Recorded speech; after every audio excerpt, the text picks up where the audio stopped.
Bien, pues bienvenidas nuevamente. Eh, pues vamos a continuar con las temáticas del curso en esta plática sobre cuáles son los pasos que se consideran para elaborar un instrumento. Ya en la unidad pasada vimos el proceso general, cuál es el contexto en el cual se usa el instrumento, qué es lo que justifica, cuáles son las tomas de decisiones que se van a llevar a cabo con cómo se definen las variables conceptual y operacionalmente, ¿no? Y ahora de lo que vamos a comentar es cuáles son las características que deben de tener los reactivos o cuáles son los lineamientos, por lo menos los generales, que hay que tomar en cuenta.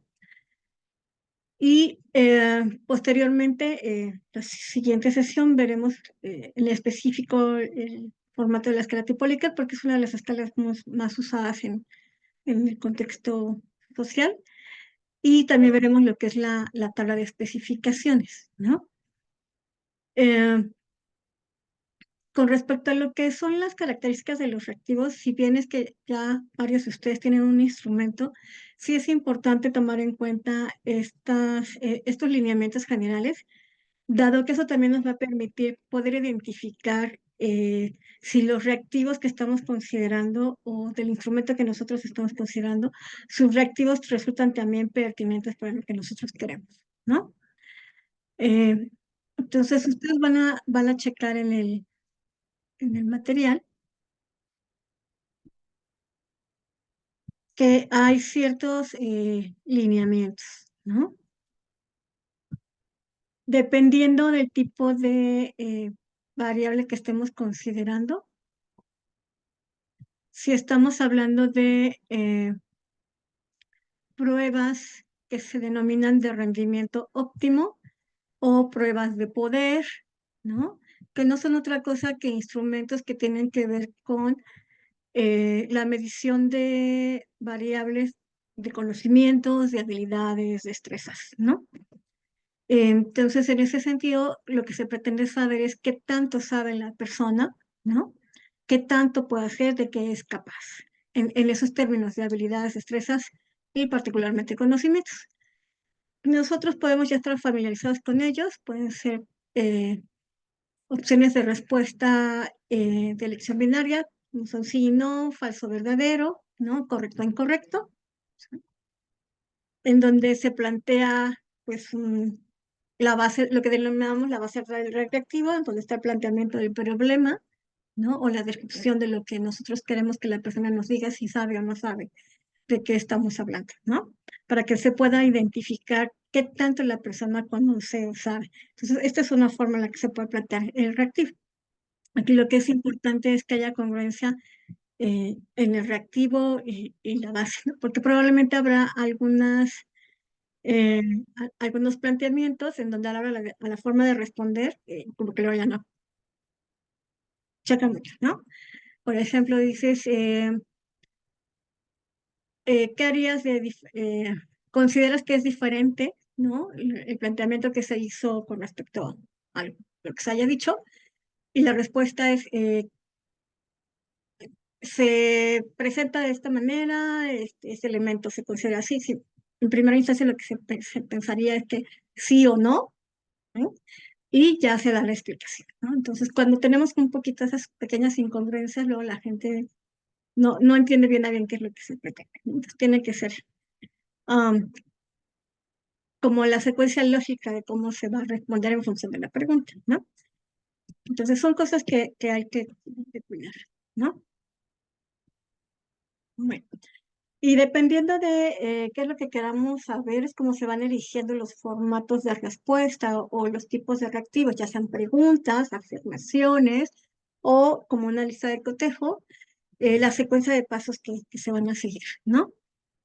Los de elección múltiple, que son los que pues, también empleamos en con gran frecuencia cuando hablamos de este tipo de instrumentos que miden conocimientos, pues se plantea una situación y damos diferentes opciones, de las cuales una es la correcta, ¿no?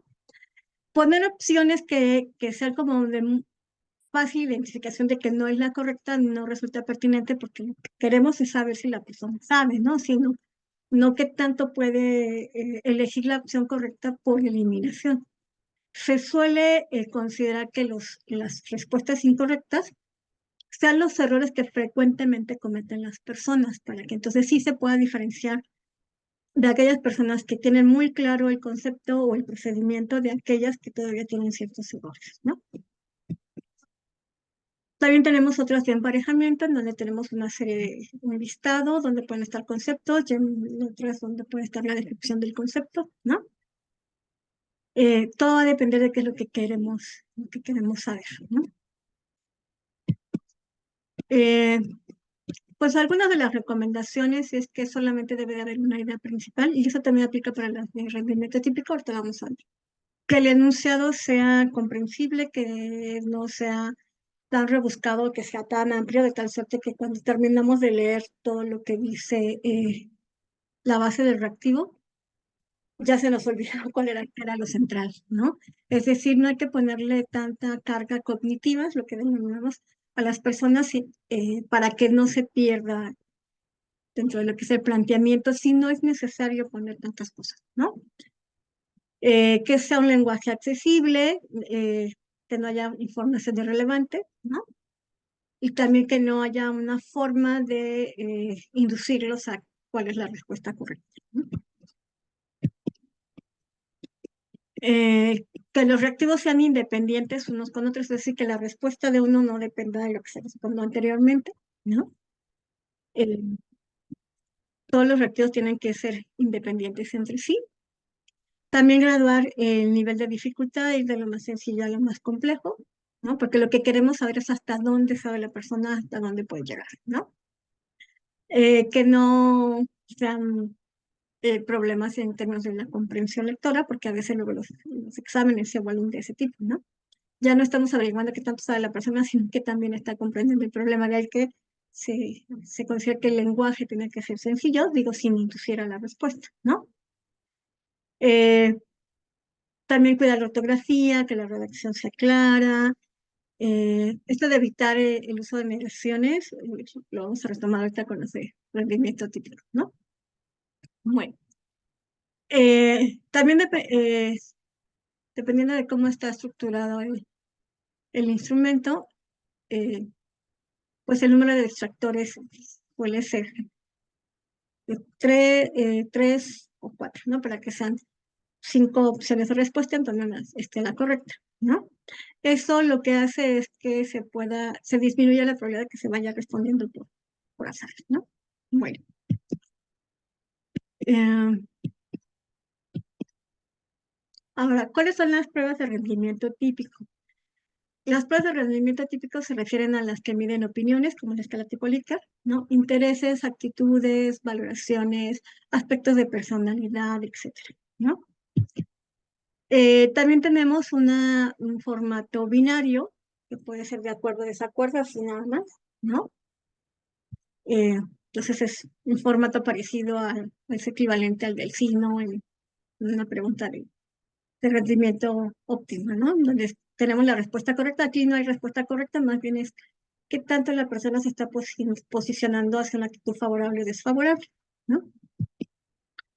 Pero también podemos graduar precisamente ese continuo de total acuerdo, total desacuerdo, ¿no? Lo que es lo que se hace con las escalas tipo Likert, en donde se puede poner que están completamente de acuerdo, muy de acuerdo, hasta completamente en desacuerdo o muy en desacuerdo, ¿no?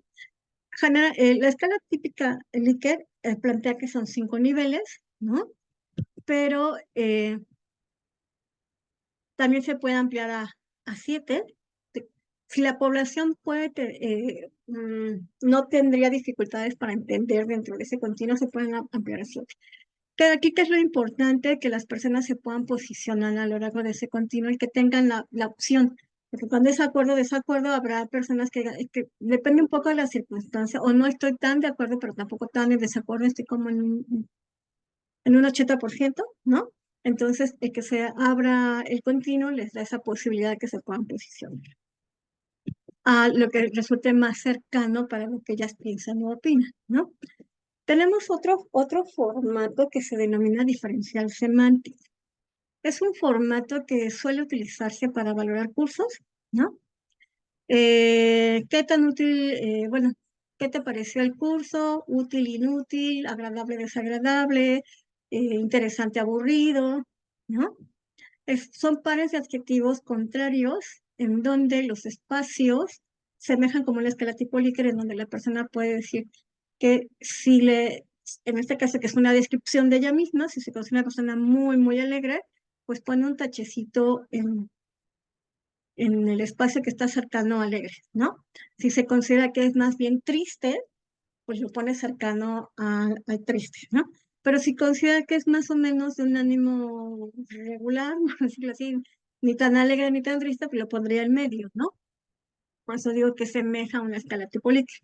La diferencia es que la escala tipo Likert consiste en una serie de afirmaciones sobre un solo objeto que se va a evaluar y el diferencial semántico habla de adjetivos, ¿no? Que también pueden ser positivos y negativos.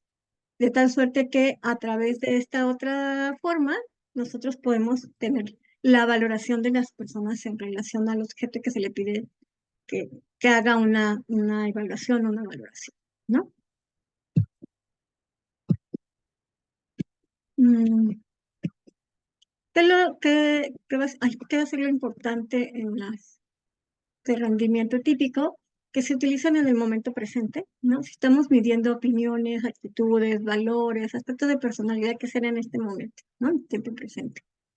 Que se relacionen claramente con el rasgo que se está midiendo, de ahí que sea importante la definición operacional. También en los de rendimiento óptimo aplica. eh, que sean relevantes, o sea, que sí se esté midiendo o que sí tengan que ver con la variable que se quiere medir, ¿no? Que se incluyan, o sea, que sean frases relativamente cortas, ¿no? Que sean comprensibles, que no miran dos cosas, ¿no? Por ejemplo, orga- eh, yo organizo y planeo mis clases o mis horarios de estudio. Ahí estamos pidiéndoles que nos digan si organizan y planean. Entonces, uno tendría que decir organizo y anuncio y planeo, ¿no? Porque a la hora que responden las personas, no sabemos bien a bien si están respondiendo a organizar o a planear o a las dos, ¿no? De ahí que, como los de rendimiento óptimo, nada más miran un solo aspecto. Eh, que sea lo más representativo de lo que pueda suceder en la mayoría de las personas, ¿no? Para que no haya situaciones en las que, pues es que en mi caso no aplica, ¿no? Sino que tendría que ser como algo global. Eh, um, que se reactivos que discriminan entre los activos positivos.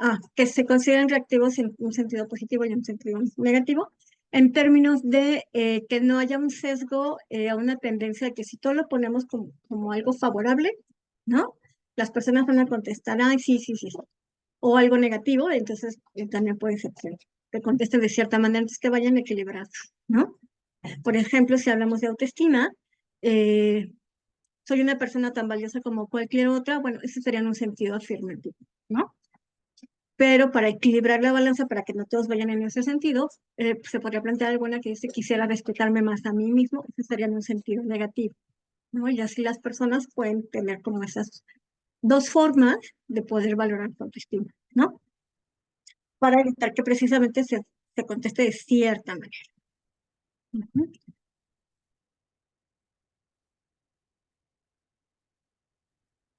Eh, no sé si los demás tienen problema con el audio, yo lo tengo a todo lo que da en mi computadora. ¿Mm? Es que alguien puso que tenía, pues el audio estaba muy bajito.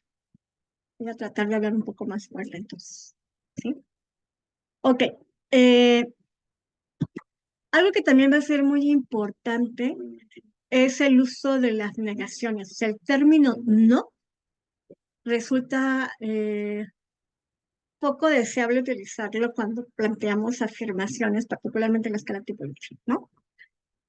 Creo que no recuerdo si en el video lo mencioné, lo puse como un ejemplo burdo, pero eh, ¿qué es lo que pasa cuando utilizamos una negación en una afirmación?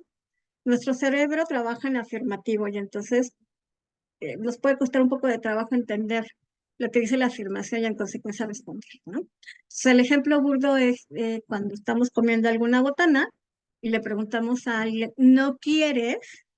Y nos dice que sí, lo que hacemos es acercarle la botana, ¿no? Porque entendemos que sí quiere. Cuando, por lógica, si nos dice que sí a una negación, es que no quisiera, ¿no? O sea, no querría la botana. Pero nuestro cerebro interpreta que sí, sí lo quiere. Y la persona sí dice sí, o sea, sí de que sí quiero, no de que sí no quiero. Entonces, en ese sentido, en vez de poner no puedo respetarme a mí mismo, ¿no? Pon- por eso se plantea la alternativa, quisiera respetarme más a mí mismo, ¿no? Estamos hablando como de lo mismo, pero en un sentido afirmativo negativo. No, no estamos incluyendo el término no, porque resulta luego complejo para las personas cómo lo están interpretando y en consecuencia cómo están respondiendo y probablemente ya no represente bien a bien su valoración, ¿no? Y bueno, todos estos elementos nos van a permitir también ver que las personas no respondan por deseabilidad social en el sentido de que pues todo el mundo lo queremos quedar bien, porque estamos, de alguna manera lo vemos como un proceso de evaluación, ¿no? Aunque les decimos que es anónimo, que no se le va a identificar, pues a lo mejor los estudiantes pueden pensar que su profesor puede saber de qué se trata o qué respondieron, aunque les digamos que es confidencial o anónimo, está como ese temor por ahí, ¿no? O si hablamos de situaciones de violencia, por ejemplo, las personas pueden sentirse expuestas, ¿no? Si dicen que sí son personas que ejercen violencia o que padecen violencia, ¿no? Entonces ahí sí va a ser como muy importante cuidar esos aspectos. ¿Sí? Bueno, en cuanto a la cuantificación de las respuestas, bueno, las que son de rendimiento óptimo, pues correcto, incorrecto, 0 y 1, pero las de rendimiento típico, pues van a depender de cómo las estamos planteando. Digo, en una escala tipo Likert, según el número de niveles, 1, 2, 3, 4, 5, 5, 4, 3, 2, 1. Aquí lo que es importante es que el puntaje más alto me indique un valor alto en la variable, ¿no? Digo, en las de rendimiento óptimo se toman en cuenta las respuestas correctas. Pero en las de rendimiento típico, si estamos midiendo motivación, que el puntaje alto me hable de motivación, ¿no? Si estamos midiendo más bien estrés académico, que el puntaje alto me hable de estrés académico. De ahí que sea importante la codificación que se vaya haciendo de las respuestas, ¿no? Cuando veamos la escala tipo Likert lo vamos a ver con un poquito más de detalle para que podamos ver que es importante lo que nada más recodificar o direccionar los puntajes, porque con función de eso, digo, en función de eso es como vamos a hacer la interpretación, ¿no? Ah, muy bien, qué bueno que ya pudieron arreglar lo de su 8. ¿Sí? Ok. Bueno, eh, bueno, después de eso sigue hablando de cómo se hacen los puntajes, ¿no? Ok. Entonces, en ese sentido, sí va a ser importante que revisemos cómo están planteados los reactivos, ¿no? De tal suerte que podamos ver si están manejando una sola idea, si no está muy complejo, si el lenguaje es accesible, y para eso los jueces, lo que vamos a ver posteriormente en la tercera unidad, nos van a ayudar, ¿no?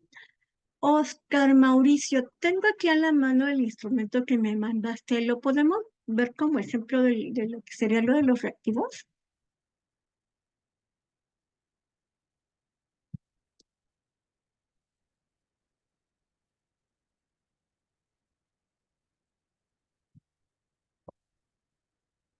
Buenas noches, doctora y Hola. compañeros. Sí, Claro, doctora, bien pueda. sí. Ok. Eh, porque tengo ahí como algunas observaciones y es lo que quisiera yo comentar, ¿no? Ok. A ver, y ya tú me vas diciendo también, porque probablemente tiene sentido a la luz de lo que tú me puedas comentar, ¿no? Por ejemplo, si nos platicas un poquito de qué va este instrumento, nada más, digo, creo que son cuestiones de física y por lo que entendiera para el nivel medio superior.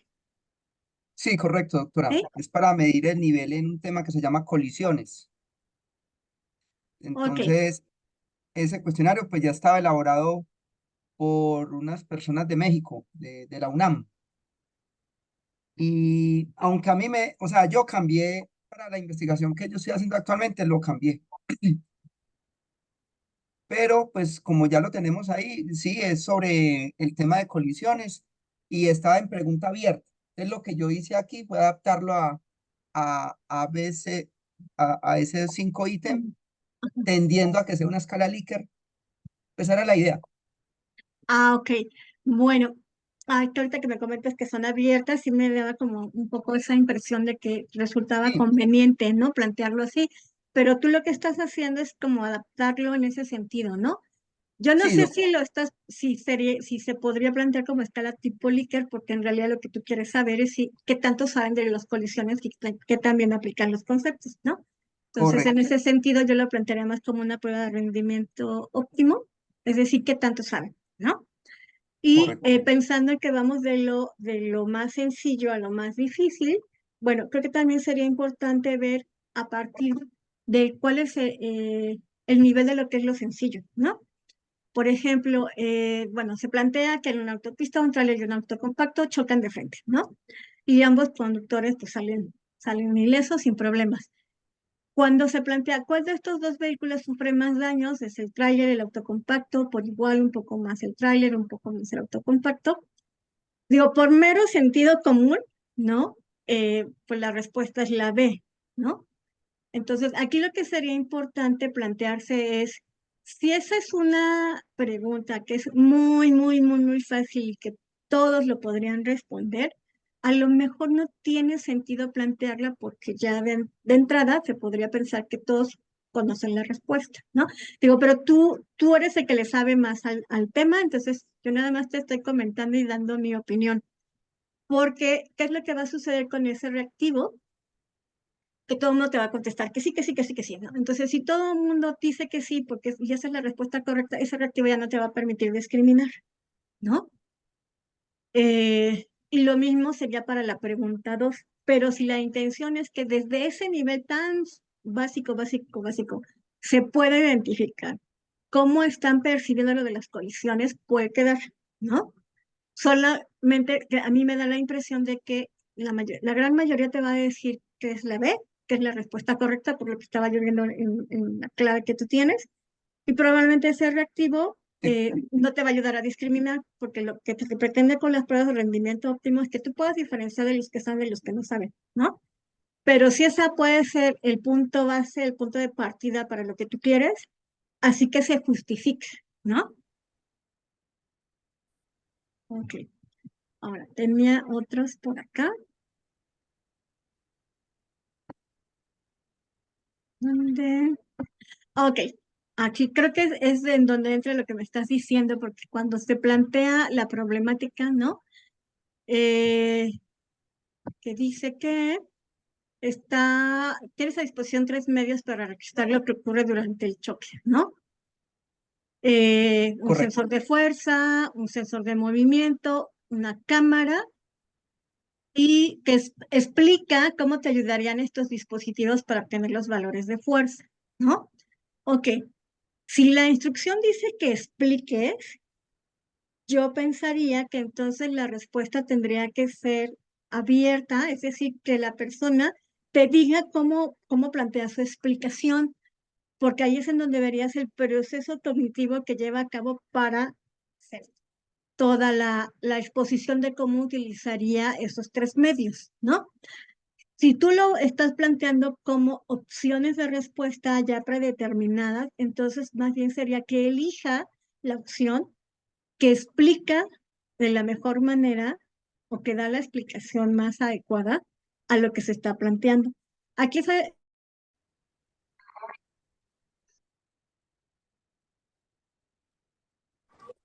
Sí, al parecer se cayó el internet. Pero ya está sí, hablando y no ya, se le ya, ya, escucha. ya regresé, ya regresé. ¿Sí? Ok. Bueno, si es que tenía el micrófono apagado, pero creo que sí se sigue grabando. ¿Sí? Ok. Eh, aquí es a lo que me refería yo, que cuando está la base del reactivo, ¿cómo está la congruencia con la opción de respuesta? ¿No? Si tú me pides que explique y veo estas opciones, pues en realidad yo lo que tengo que hacer es elegir la opción que explique mejor, ¿no? Ya no tengo yo la Correcto. opción de explicar con mis palabras, ¿sí? Entonces, a lo mejor nada más habría que hacer ahí un ajuste de cómo está la indicación de qué es lo que tengo que hacer como tarea para responder al reactivo, ¿va? Sí, correcto, doctora, así es. Y creo que algo similar pasa con la otra, en donde se dice que si, por ejemplo, el choque fuera de frente entre dos autos compactos iguales, ¿cambiarían en algo esas fuerzas que consideraste anteriormente? Como que la respuesta inmediata es sí o no, ¿no? O sea, sí por esto, no por esto. Si tú Correcto. en las opciones dices, si la velocidad es igual, la fuerza sería de igual valor, entonces como que ya no checa la congruencia entre lo que se pregunta con la forma en la que tendría que responder. Entonces, primero tendría que ser sí, por y ya, ¿por qué? ¿No? No, Ya. porque, ¿sí? Creo que eso es lo que haría más congruente el reactivo con la forma de responder.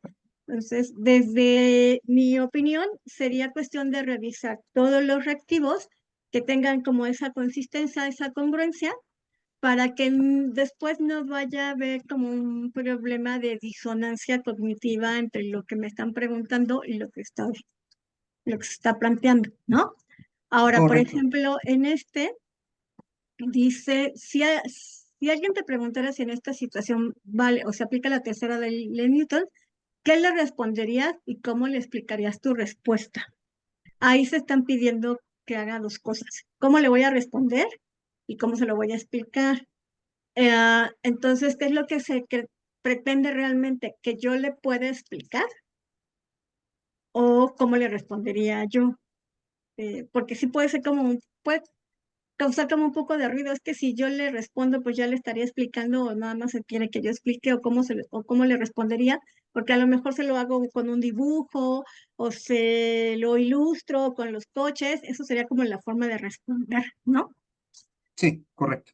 Entonces, creo que nada más serían como esos ajustes que se tendrían que hacer para que se pueda eh, ver más congruencia entre lo que se está preguntando y la forma en la que se va respondiendo, ¿sí? Ah, bueno, doctora, sí, ya me quedó claro las observaciones. Muchas gracias. Ok, bueno, eso va a ser importante con todos los instrumentos cuando nosotros los revisemos, cuando los vayamos a elegir, cuando los vayamos a construir y cuando los vayamos a adaptar.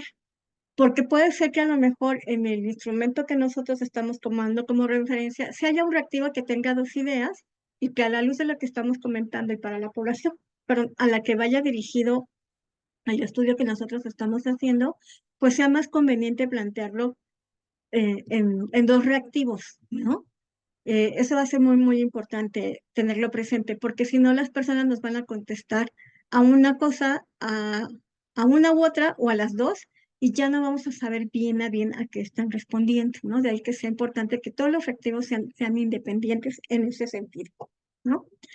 No sé si tengan aquí algún comentario o alguna duda respecto a esto.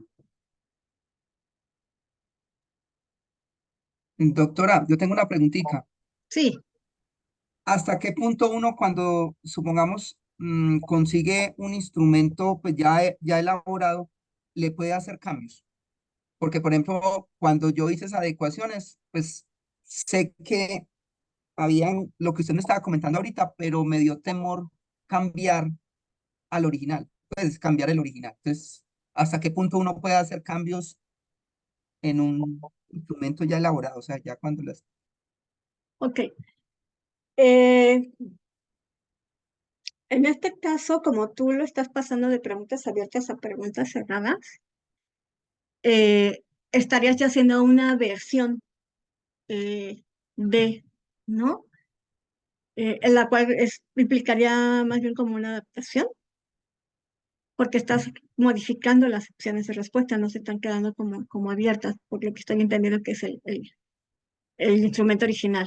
Sí se puede hacer, ¿no? En el sentido de que das los créditos correspondientes al autor y dices que para lo que tú necesitas es una adaptación que se va a hacer y se va a hacer esta versión y la vas a someter a prueba, ¿no? Pero das los créditos correspondientes. Si ya lo que se está haciendo es modificar en gran medida el instrumento, en realidad ya estás construyendo el tuyo, ¿no? Eh, si los instrumentos tienen buenas propiedades métricas como confiabilidad y validez, y se ha probado que es consistente en algunas poblaciones y que son similares a las que ustedes van a utilizar, no, ya no va a ser necesario hacerle cambios, salvo alguna que otra adecuación del lenguaje, por ejemplo, ¿no? Eh, si acá se dice camión y en otros lados le dicen de otra manera, digo, acá en México le dicen camión y en otro lugar le dicen de otra manera, pues lo ponen con el término que conocen las personas, ¿no? Pero eso no es un cambio mayor, es un cambio menor, ¿no? Entonces, va a depender de qué tan grande va a ser el cambio como para que puedas decir si se vale o no se vale, porque si ya está cambiando de manera sustancial, en realidad ya estás construyendo o básicamente el tuyo o estás haciendo una versión de ese instrumento, ¿no? Pero lo que sí es muy importante es darle el crédito a los autores del instrumento original, eso sí. Ujú. Ah, bueno, doctora, muchas gracias. Ok. Eh, Willy, Buenas noches, doctora, y buenas noches, compañeros. Doctora, sobre el instrumento, cuando se hace el pilotaje, ¿qué número se aconseja que se tome de muestra o población para poder lograr el alfa de Cronbach? eh, para el alfa de Cronbach estrictamente no hay un número en específico, pero si se va a aplicar también análisis factorial exploratorio, son 5 casos por reactivo.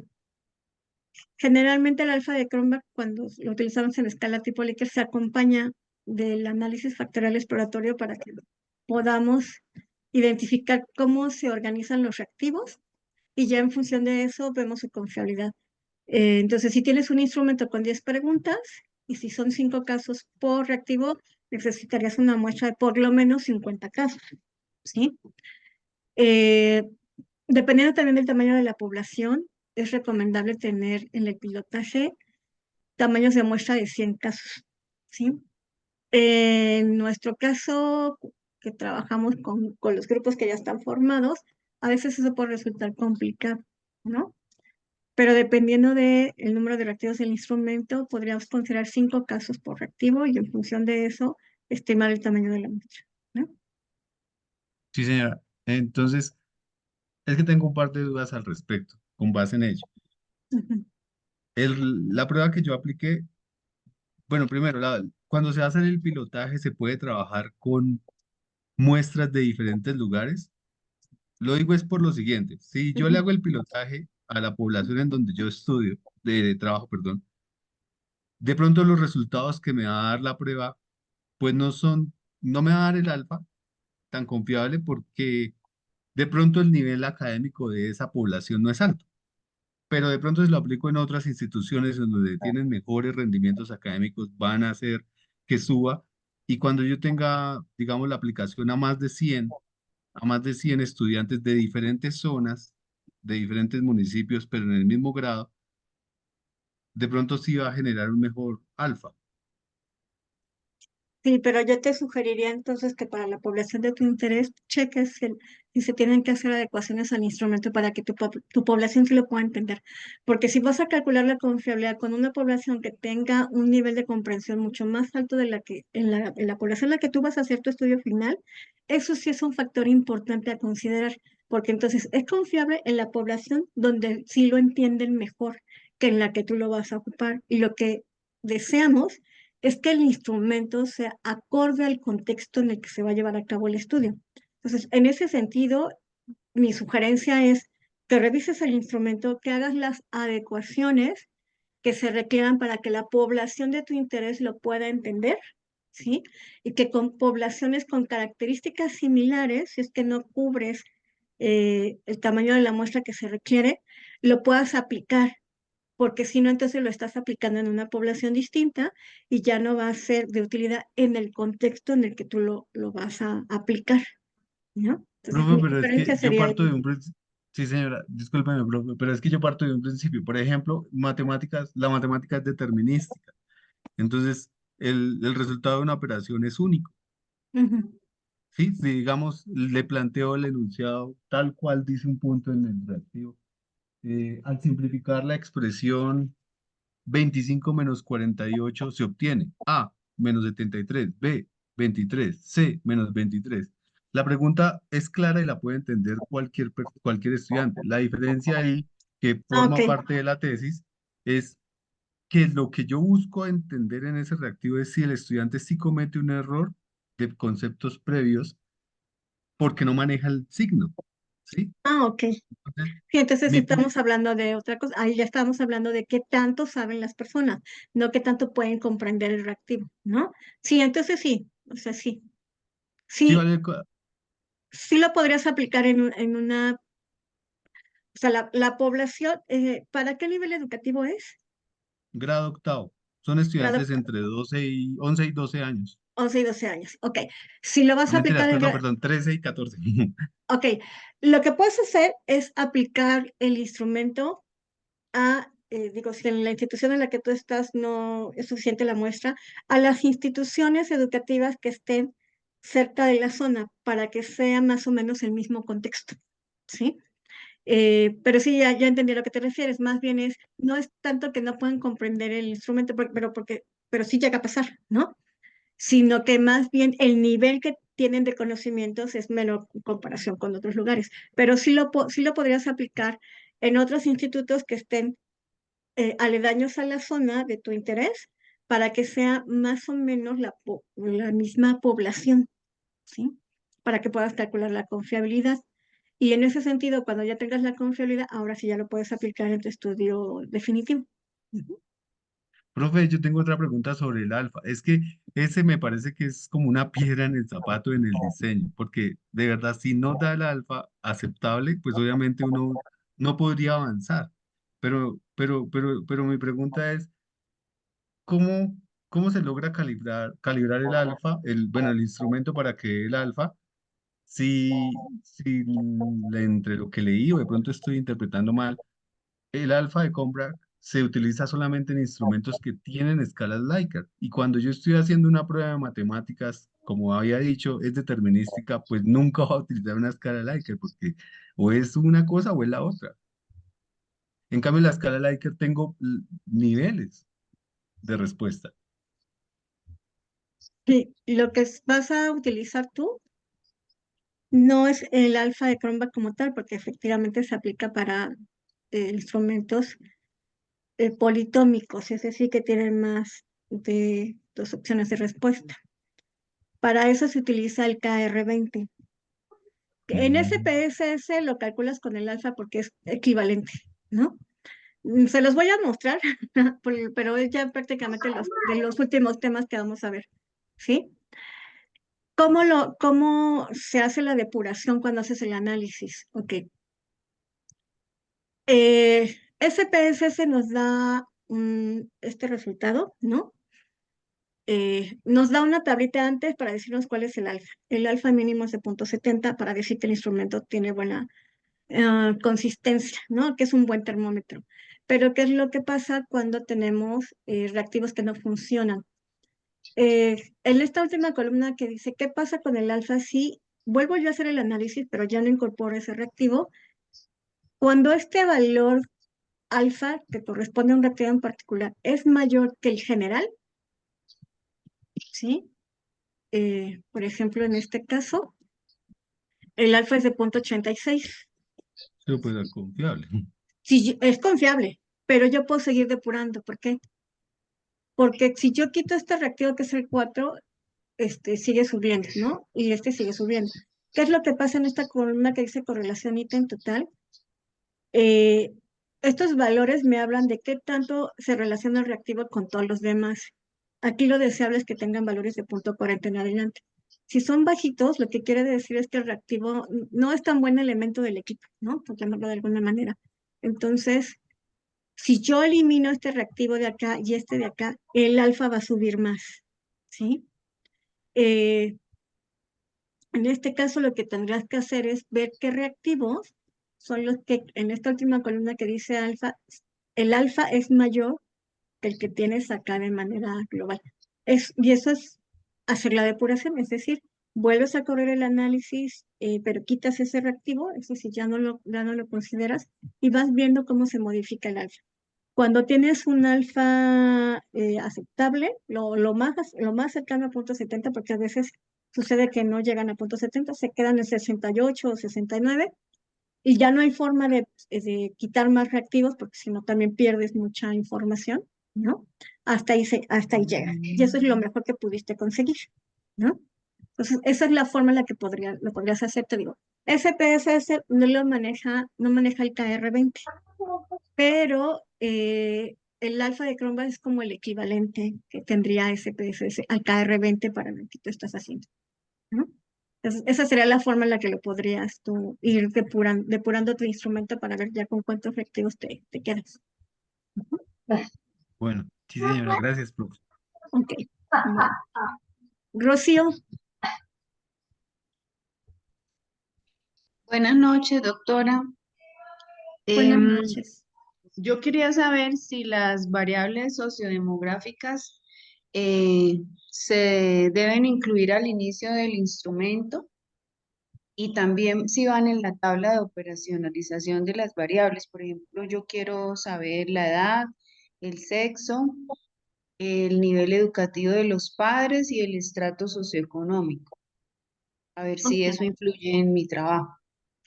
Sí, sí, sí es importante tener algunos datos sociodemográficos para caracterizar a la muestra en primera instancia. Ya si estas variables que estás considerando pueden ser relevantes para explicar el comportamiento de la variable o tu variable de interés, no sé si lo estás manejando como variable dependiente, pero si es una de tus variables de interés, sí sería conveniente incluirlas. Generalmente lo que son los datos sociodemográficos no se definen conceptual y operacionalmente, a menos que sea como algo muy necesario, porque ya se sobreentienden. Por ejemplo, la edad es el número de años cumplidos hasta ese momento, ¿no? Si se trata de niños chiquitos, pues entonces es más bien la edad en meses. Ahí se puede especificar que ya no son años cumplidos, es en meses, ¿no? Por ejemplo, niños menores de 3 años.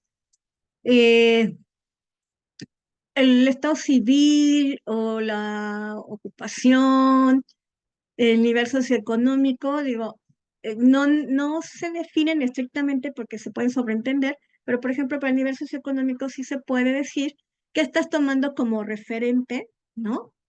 Para hacer la clasificación por estatus socioeconómico, ¿no? Hay algunos criterios o índices que se utilizan en encuestas nacionales que te dicen, se considera el ingreso más el número de focos que hay por habitación, ¿no? Eso ya se toma como un indicador, ¿no? De lo que sería el nivel socioeconómico y cómo se clasifican. Entonces, en ese sentido, no es tan necesario que las definas como tal, porque se sobreentienden, a menos que sí sea importante o relevante decir cuál fue el criterio, por ejemplo, a nivel socioeconómico, porque hay otros indicadores que se utilizan en otros estudios, que no solamente es el número de focos y el ingreso, sino también todos los servicios con los que cuenta. Entonces ahí sí ya es un poco distinto el indicador y la clasificación, ¿no? Pues aquí en Colombia dice que el estrato socioeconómico va de acuerdo a las características de la vivienda y que se clasifican de Ok. 1 a 6, no más. Entonces, tómalo así como está, de acuerdo con la fuente que lo estás consultando. Dice, para el nivel socioeconómico se tomó la fuente fulanita, la cual dice que se puede clasificar con base en estos criterios y esta es la clasificación que se tiene.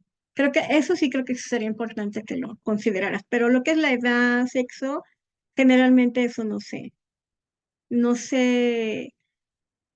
plantea se porque ya, ajá, no se incluye porque ya se incluye. sobreentiende, pero que sí son las variables de tu interés, ¿no? Ahí sí sería importante que dijeras, son variables de interés porque, de acuerdo con lo que diga la literatura, se considera que se relacionan con, ¿no?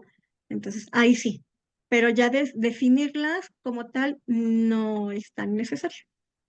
Profe, tengo otra pregunta. Es que yo me adelanté la vez pasada y su merced me explicó con respecto a la validación por expertos. Yo revisé Ajá. en la que ustedes nos ponen ahí, pero el tutor me dice que debe ser que revisaran libros de estadística. ¿Eso que usted nos explica ahí es como un método estadístico? ¿Eso tiene algún nombre? Sí, ese el método de Tristán. Si quieren les mando el artículo por aquí en Porque correo. yo No recuerdo si se lo puse. por No me ahí acuerdo si buscando, se los puse en la plataforma. ¿Se los subo en la plataforma? El, bueno. sí. Porque yo buscando en internet hay una cosa que encontré que dice W de Kendall, pero yo no sé si esa sirva para validación por expertos cuando hay en el ejemplo mencionaban solamente una variable y en el formato de la universidad tienen cinco variables que evalúan por sí y no. Ajá. Sí, el formato que yo les comparto es un formato que yo uso. A mí me da más información que el sí y el no, en el sentido de que si hay algunas cosas que me dicen que es regular la pertinencia o es bajita, bueno, yo ya puedo ver de qué manera puedo modificar el reactivo, ¿no? Digo, eso es algo que yo uso y se los comparto. Muchos de los formatos que van a encontrar son como el que tú dices, de sí y no, y evalúan muchas más características que las que yo les digo que considero. Yo nada más estoy como con lo básico, pertinencia y claridad, pero hay quienes manejan relevancia, coherencia, suficiencia, ¿no? Existen muchas formas en las que se puede valorar la concordancia o el grado de acuerdo que tienen los jueces.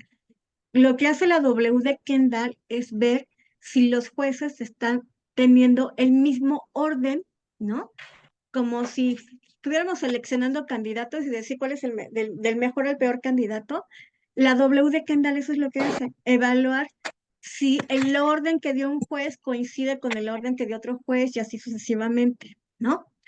Lo que yo les compartí es el enfoque de Tristán en términos de el grado de acuerdo que hay entre los jueces, no el orden que están poniendo, sino el acuerdo que tienen en que si el reactivo es pertinente o es claro o es suficiente, etcétera, ¿no? No recuerdo si subí ese documento, pero se los comparto y lo pongo en la plataforma y ya les mando el mensajito, ¿no? Para que lo consultes y tengas el sustento de por qué lo puedes hacer de esa manera, ¿no? Digo, a reserva de lo que les digan los tutores, estas son otras opciones que ustedes pueden considerar, ¿sí? Profe, lo que pasa es que yo tengo entre los 5 evaluadores a 4 de los ítems, pues todos respondieron que sí. Entonces ahí tendría que hacer el mismo cálculo, pues ahí sería 5/5, me daría 1. Sí, Pero solo a un ítem, que fue el que yo le mencioné la vez pasada, de induce a la respuesta, tengo 2 que dicen que sí y 3 dicen que no. Entonces, a ese sí, también lo puedo hacer igual, sería 3/5. 3/5, sí. Sí, Y porque eso, tienes un total de 5 jueces y lo que tú nada más vas a checar es cuántos jueces dijeron que sí era altamente pertinente, que sí era altamente claro o sí era altamente coherente, lo que tú indiques, ¿no? O el sí y el no. Ajá. ¿Cuántos dijeron que sí? ¿Cuántos sobre un total? Si de 5, 3 dijeron que sí, entonces es 3/5. Si 4 dijeron que sí, es 4/5. Si 2 dijeron que sí, es 2/5, ¿no? pero entonces, si 2 dijeron que sí, 2/5, y 3 dijeron que no, 3/5, ¿yo cuál tomo? Sí, Los lo que debería, dijeron que sí, o sea, se toman los sí, no los no. pero si induce a la respuesta, debería ser no. A que no induce la respuesta, bueno, ahí sí tendrías Sí, que Sí, entonces debo tomar no. de acuerdo a cómo esté planteada la pregunta, es cómo vas a considerar, ¿sí? Ujú. La pregunta dice induce a la respuesta, nomás. Entonces, ahí sí o no. Y 3 me respondieron que no induce a la respuesta y 2 que sí. Entonces debo tomar es 3/5 que sería el no, porque lo lógico es que no induce a la respuesta. Ajá, entonces ahí sería más bien contar los no, porque te están diciendo que sí, efectivamente el instrumento no tiene un sesgo, ahí serían los no. Sí, dependiendo de cómo lo estás planteando y qué les estás preguntando, tendrían que ser, que cuenten los sí o los no en ese formato, ¿no? En el que yo les compartí son todos los que dicen alta pertinencia y alta claridad, ¿no? Pero en este caso, de acuerdo como, ¿qué es lo que les estás preguntando a los jueces? Es como tomas si son los sí o son los no. Bueno, muchísimas gracias. Ok. Darnell, Buenas noches, doctora. buenas noches. Doctora, yo tengo una pregunta y es que resulta de que yo encontré mi instrumento, lo encontré en internet, pero resulta que este instrumento, pues lo encontré en un artículo, ya, en un artículo, pero resulta que ahí dice diseño y validación de la prueba PDAE, ¿sí? Ese es el instrumento que yo voy a aplicar porque pues me sirve para la población, bueno, todo lo demás. Los reactivos pues están acordes a las necesidades que yo necesito, es decir, todo me funciona. Sin embargo, pues ahí dice todos los elementos de cómo fue construido y cómo está clasificado, cómo está organizado.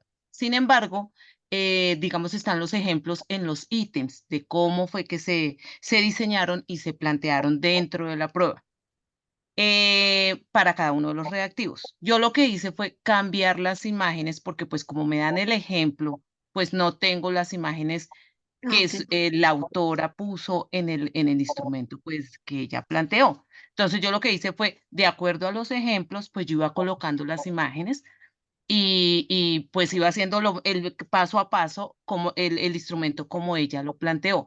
En ese sentido, ¿yo tengo que validar el instrumento o no hay necesidad, doctora? Yo creo que sí, porque no sabes bien a bien cuáles son las imágenes que se utilizaron. Entonces, nada más para asegurarte que las imágenes sean las adecuadas, yo creo que sí sería conveniente que lo pasaras por una validación por jueces. ¿Por jueces? O Sí, sea, lo pasaría por perfecto. una... Sí, que los jueces te digan si las imágenes son adecuadas para, ¿no? Ah, ok. Sí, lo que pasa es que es como para el desarrollo de de la lectoescritura. Entonces, por ejemplo, el ítem dice identificar el sonido inicial. Entonces dice, por ejemplo, me da los ejemplos. Entonces, por ejemplo, casa. Entonces, ¿cuál es el sonido inicial? Yo lo que hice fue colocar otra serie de imágenes que cumplieran la misma función, ¿sí? Pero entonces no sé cuáles fueron las imágenes que ella colocó. Sin embargo, cumplen la misma función que se enuncia en el reactivo. Ok, o sea, sí, sí lo entiendo, yo creo que te aseguraste de eso, pero me parece que sí sería conveniente que lo pasaras por una obligación por jueces, nada más como para tener el respaldo de, ¿sí? Y también dependiendo del contexto, que las imágenes vayan acordes al contexto de la población, ¿no? Pero la revisión por jueces te va a dar como ese fundamento o ese argumento de que lo que tú planteaste como imágenes, puesto que no tienes todo el instrumento original, son adecuadas y apropiadas para, ¿no? Ah, ok, doctora. Muchísimas gracias. Bueno, eh, por ahí tenían algunas preguntas. No sé, Oscar, si vas a hacer algunas otras preguntas mientras contesto estas que pusieron aquí en el chat. A ver, que si se puede usar un instrumento aplicado a una investigación cualitativa o una cuantitativa, no, porque el enfoque es distinto. En la investigación cualitativa utilizamos más bien entrevistas, hacemos registros observacionales, llevamos el registro de bitácoras, hacemos análisis del discurso, ¿no? Y en una investigación cuantitativa, lo que se pretende es recabar la mayor cantidad de datos que nos permita probar hipótesis. Entonces es un enfoque distinto. Las escalas tipo Likert, listas de cotejo, diferencial semántico, exámenes, todas las pruebas estandarizadas, pruebas de inteligencia, ese tipo de pruebas están pensadas más para las cuestiones cuantitativas. Entonces, un instrumento utilizado en investigación cualitativa no podría utilizarse en una así tal cual, ¿no? A lo mejor más bien de una investigación cualitativa en donde ya se sabe o se indaga sobre qué piensan las personas sobre cierta problemática, que de eso se pueda hacer un instrumento de corte cuantitativo, ahí sí, pero esa el instrumento como tal, no. Que si se puede utilizar un instrumento de otro país y si ese se aplicó a la educación superior, pero tú lo quieres aplicar a la media en el colegio. La población es distinta, ¿no? Para empezar hay que ver si el lenguaje del país, si es otro idioma, hacer la traducción y luego la retraducción para saber si no se modificó la idea esencial. Ahora, si está pensado para una población, aunque son jóvenes, son etapas de vida distintas, ya a lo mejor hay cosas que no aplican tanto en la media superior como en la superior, ¿no? Entonces creo que ahí sí habría que ser cuidadosos en ver si el instrumento, si es de otro idioma, culturalmente también es importante ver qué tan relevante puede ser para aplicarlo en este caso, a media superior, ¿no? Estando en un nivel superior es donde se construye el instrumento. La otra es que si hay plataformas para ubicar instrumentos, pues bueno, pueden entrar en bases de datos especializadas a través de sus instituciones o en Google Académico. ¿Cuáles son las palabras claves que ustedes pueden utilizar para buscar instrumentos? Escala de, inventario de, cuestionario de, validación, propiedades métricas del instrumento, desarrollo del instrumento. Esas serían como las palabras claves que les van a dar artículos en donde se reporte cómo se construyó un instrumento y les dan toda la descripción de lo que hemos estado comentando en este curso y lo que vamos a seguir viendo y de lo que ustedes ya han revisado en algunos de los instrumentos. Entonces, esas pueden ser algunas de las palabras que pueden utilizar para encontrar artículos que tengan que ver con el desarrollo y construcción de instrumentos, ¿no? Ok. Oscar, ¿quieres hacer alguna otra pregunta? Sí, doctora, una última preguntita. Por ejemplo, antes de este cuatrimestre, yo tenía pues la idea de manejar un grupo experimental de 100 individuos de grado 11, de secundaria. Pero, bueno, y en esa parte, pues, en el instrumento de investigación, yo había obtenido el alfa de Cronbach, me ha dado más o menos 0,75. Bueno, pero ahora, en este cuatrimestre, con las Y, con todo lo que hemos visto, me dicen que hay que hacer un grupo experimental y uno de control, pues es lo más aconsejable. Y entonces, pues la idea que tengo es dejar mitad y mitad, 50 para el grupo experimental y 50 para el grupo de control. Entonces, la pregunta que yo tengo es si yo puedo seguir con ese, pues es el mismo instrumento de investigación, con ese que hice al principio con 100 estudiantes, que me dio 0,75 el alfa de Cronbach. O sea, si no lo tengo Ah, que repetir o lo puedo dejar así, porque igual yo lo había hecho. lo más recomendable es que se mejore el instrumento antes de que ya hagas tu estudio definitivo, porque Sí, la confiabilidad sí es baja.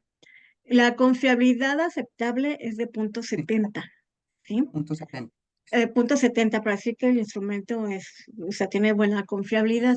Va a depender también del propósito del instrumento. Si lo que se pretende es hacer un diagnóstico o implica seleccionar a las personas para, no sé, como para un trabajo, un nivel educativo, la confiabilidad tiene que ser bastante alta, ¿no? Digo, para un diagnóstico las confiabilidades deseables son de 90 a 95, porque lo que menos queremos es tener un diagnóstico erróneo, ¿no? Pero para fines de investigación, punto 70 es adecuado. Hay quienes inclusive dicen que punto 60 para fines exploratorios puede ser aceptable, pero en este caso, si tú vas a hacer una intervención y lo que quieres es ver que tu intervención funciona, pues sí sería recomendable tener una confiabilidad que por lo menos sea mínimo de punto 70, ¿no? Para evitar errores en la Ya. medición. Entonces sí puedo dejar esa que me había dado de punto 75, la que hice con la prueba piloto con Si 70. es punto 75, Sí, 75, sí. 75. Ah, es que te Sí. entendía yo 65, No, no, 65. no, no, No, 75. no, punto 75 está bien. O sea, no la tengo que volver a repetir porque cambió el grupo de... Bueno. No, Muchas está gracias, bien. doctor. Ok, está bien. Muy bien. Bueno, pues vamos resolviendo dudas con todas sus planteamientos y de sus proyectos. Digo, estamos avanzando algunos temas, pero la idea es primero centrarnos en el tema que corresponde a la semana, resolver algunas dudas y después ir viendo algunas otras que de alguna manera, como ustedes pueden ver, todas van ligadas, ¿no? No porque estamos viendo ahorita las características de los reactivos, dejamos de lado de lo otro. De hecho, si los reactivos no están bien planteados, no nos van a permitir tener una buena confiabilidad. Entonces, eso se refleja también posteriormente en los análisis estadísticos, ¿no? Pues muy bien. Para ir cerrando ya esta sesión, pues bueno, creo que es importante ir retomando todo lo que hemos llevado hasta el momento y que las características de los reactivos que acabamos de comentar, cuando ustedes hagan la revisión de los instrumentos, también las consideren porque aunque se reporta que los instrumentos tienen ciertas propiedades y que son adecuadas, también es importante verificar que para la población a la que la vamos a utilizar, pues sean comprensibles, sean lo suficientemente claros, que no se manejen dos ideas, porque también podemos tener esta toma de decisiones de hacer el ajuste que consideremos que sea lo más conveniente para que el instrumento sí sea adecuado y válido para el contexto en el que lo estamos aplicando, ¿sí? Bueno, por ahí tenía yo a unas personitas que me habían mandado sus instrumentos o sus proyectos por correo electrónico, Doni y Andrea Bravo y Nini Muñoz. No sé, si están, quédense conmigo, por favor, para que les comente ahorita mi opinión sobre sus trabajos. Y si ya no hay más preguntas, nos vemos entonces la siguiente semana. Vamos a ver la escala tipo Likert para que comentemos un poquito más al respecto y veamos ya cuáles son como las características particulares que tiene este tipo de instrumentos, ¿sí? Pues les agradezco mucho su atención y que hayan asistido el día de hoy, ¿no? Les deseo bonita noche y que descansen. Nos vemos la siguiente semana. Muchas gracias, doctora. Hasta Muchas luego. gracias, doctora. Buenas Que pase noches. buena noche.